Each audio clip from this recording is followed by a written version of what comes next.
Happy Friday. It is February 28th, and I hope you're enjoying your Black History Month as well as No Spend Day, unless it's Black owned businesses.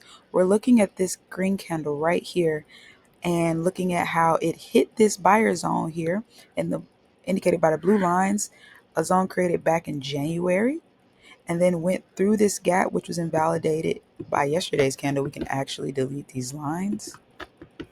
Went through that gap and then hit this zone here, this seller zone, created by this chair formation here. So it hit that beautifully.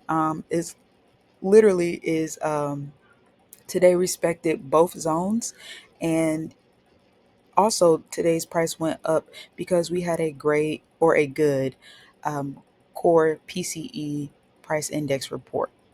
So what may happen next week is that price may either go through this zone slowly. It seems like a strong zone since price just stopped right here at the end of the day.